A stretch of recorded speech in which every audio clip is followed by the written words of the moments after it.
So if you clicked on this video, then you're definitely struggling with Radahn, the final boss of Elden Ring's DLC, and you want a few tips on how to beat him. When I got my kill on the final boss, I did it solo without a summon, and I picked up a lot of nuances in his fight that helped me get my victory.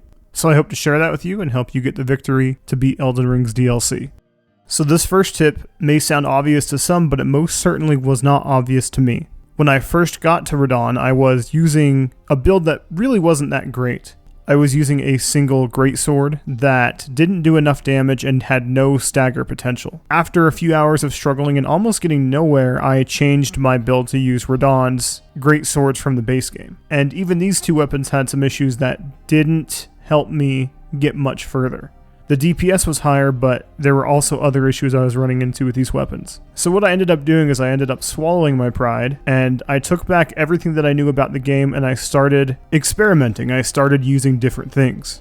I understand that you can't see everything I've done, but I generally only use two-handed greatswords. They're my go-to. And this boss put me in my place, and I had to really evaluate what I needed to do to win. I had to use tactics. So I ended up using 3 different builds to get my kill. I used my basic build, Radahn's greatswords from the base game, and the build that you're seeing here on your screen is what I actually defeated him with. I ended up using a shield with high holy defense and high physical damage defense to negate most of his punishing attacks. I was able to tank my way through most of what he was doing. Now, I understand that if you are here, you are good at the game. That's pretty much a fact. I do not think you're a bad player if you're here unless you're cheesing every boss. But players like myself have stubbornness built into them. I was so stubborn that I didn't want to change what I wanted to do. I just kept doing what I'm used to. And that's not going to work here unless you plan on bashing your head against a wall for more than 10 hours. I was probably using this build for a good 8 hours before I said, okay, this is not going to work. I need something new.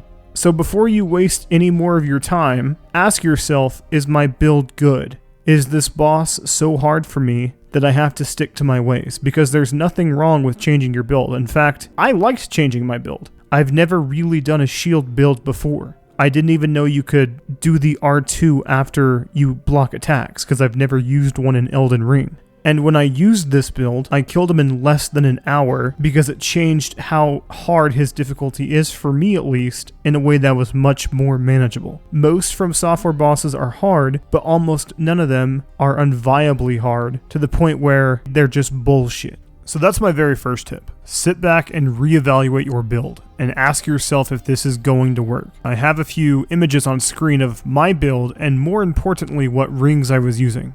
Radahn attacks so viciously and so fast that you need to have high stamina and high stamina regen. Because when I didn't have a few of these rings on, the fight just felt unbearable. And I think the most important ring is the two-headed turtle talisman.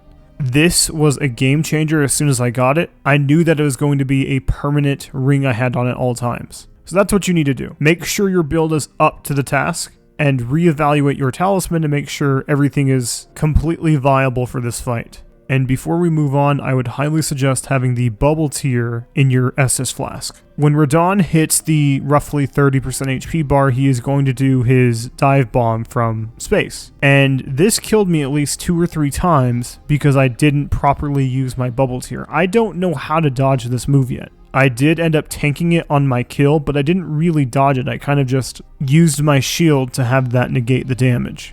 So now we're going to move on to the combos in this fight. Luckily in this fight, Radahn doesn't drastically change how he fights, similar to Ludwig and Bloodborne.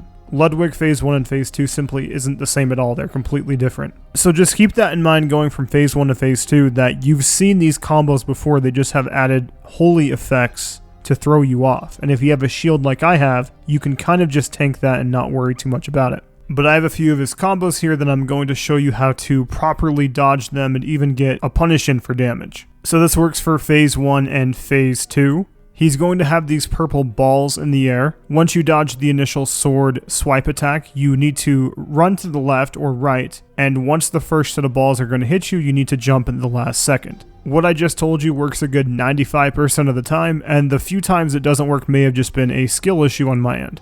In this combo here, he leads in with a foot stomp that can actually be jumped, and he then swings to the left. It's crucial that you dodge towards his swords for 2 reasons. One, if you are dodging properly towards him, you can't get clipped by dodging to the opposite side. And secondly, if you do this properly like this clip here, you will end up behind him for a free punish. So for the most part, that wraps up phase 1. If you are here, then you probably have phase 1 down pretty well at this point. So let's go on to phase 2. So as soon as phase 2 started, for me at least, I would usually just bum rush him and try and get a few bits of free damage in before his bomb goes off. And because I was using a strength build, I would occasionally stagger him. At the bare minimum, you will dodge his bomb if you bum rush towards him. And if you are a melee build, I think it's better to just run at him so you can get yourself in melee range. If you run away from him, you're just doing yourself a disservice. Now, the most important thing that I learned with phase 2 is that early on in phase 2, he's going to do his jump grab attack. Now, if you don't know what this jump grab attack does, it's pretty much his deadliest move, or at least it's one of them.